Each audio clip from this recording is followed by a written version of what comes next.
Simply by realizing that we have been resisting happiness, we take most of the power out of the suppressed belief that has been causing us to resist happiness.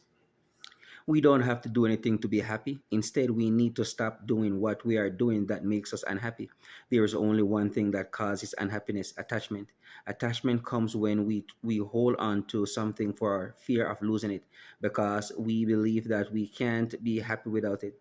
Often, our attachments make up the identity of the person we think we are, and we feel that if we drop our attachments, we would lose our identity. So we cling to our attachments when all along they rob us of our happiness. What is actually attached is not you, but your mind. It's the mind that has attachments. Who you really are is not attached to a single thing. To free yourself of attachments, all you have to do is just stay as awareness more and more, and all of your attachments will drop one by one.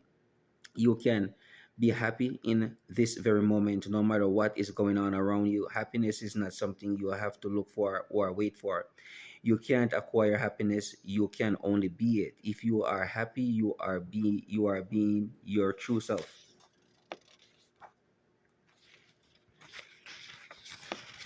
You are happiness. It is your true nature. Happiness, a never ending wellspring of happiness, is here right now inside you. There is no other happiness but the happiness of your true self awareness. The happiness you have felt at any time in your life is the happiness of awareness. There is nothing better for your life circumstances than you feeling happy. The happier you are, the more effortless is your life. When we seek happiness in the world, our happiness is fleeting. We can enjoy all the wonderful things that we want to be, do, or have in the world, but we can enjoy those things with the full knowledge that the only place to find real permanent happiness is within us.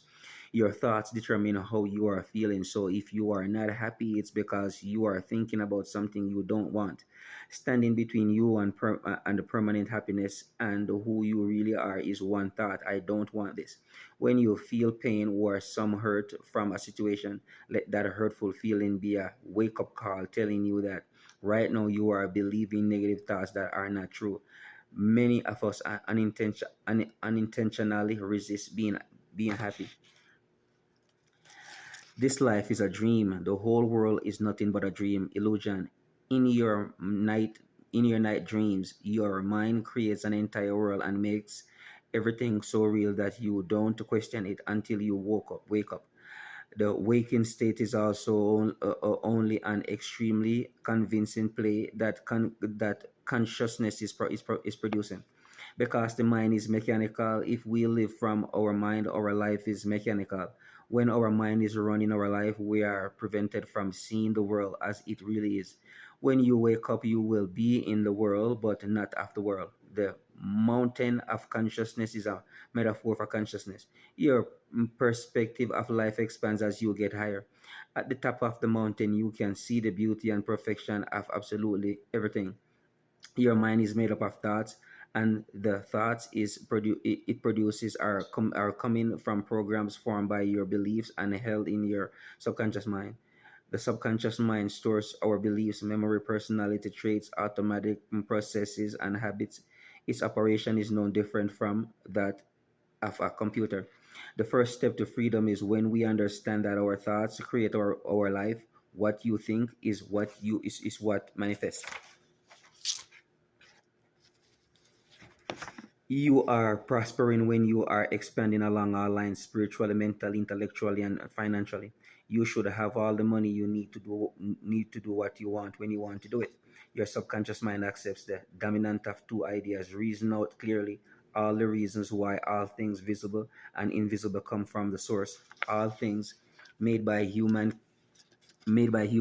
out of the one mind, and all things made by God came out of the same mind. Think prosperity thoughts. Think of riches of all kinds and the immense wealth of the world, and your subconscious will respond to your habitual thinking. Supplant all thoughts of poverty with the thought of God's opulence and endless resources. Be open and receptive and let wealth flow freely to you. Be a good receiver. Your conscious mind is the pen with with which you inscribe your true desires in your subconscious. Think quietly and with interest of each desire separately, watering it and nurturing it with faith and expectancy. Do this 3 or 4 times a day. By frequent habitation of the mind, you will impregnate your subconscious, and the cherished desires of your heart will be realized. Never engage in thinking of lack, limitation, loneliness, and frustration. On the contrary, have a mental plan of the things you want, and then realize that whatever you attach to I am, you will create in your life. Get a little phrase easily graven on the memories, such as I am happy, joyous, and free. Repeat it over and over again as a lullaby. Do it knowingly and feelingly. As you sow in your subconscious, so shall you reap. Instead of grumbling, whining, and complaining about current conditions, reverse that attitude of mind and claim boldly: divine right action in is mine, divine success is mine, divine love fills my soul, and whatever I do will prosper. Know that your thoughts are creative and that you are what you think all day long. Have a healthy respect for your thoughts.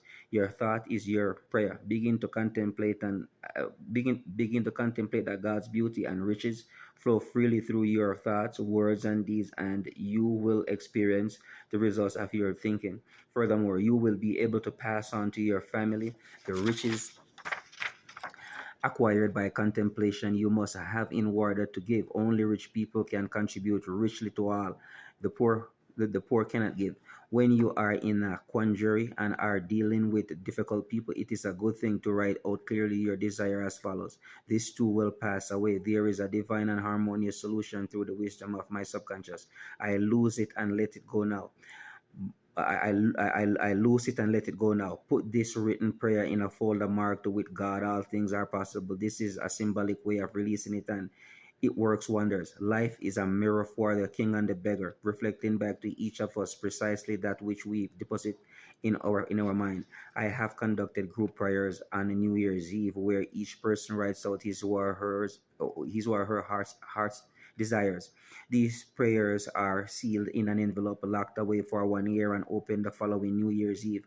All the members are amazed at the way their prayers were answered. Many had forgotten what they wrote and were astounded. The secret is that they release all their prayers with faith and confidence to the deeper mind, which knows all and sees all. They learned that when one has a divine indifference, the prayer is always answered. Divine indifference is not carelessness or apathy. Rather, it means that you know whatever you claim and feel to be true in your heart must come to pass.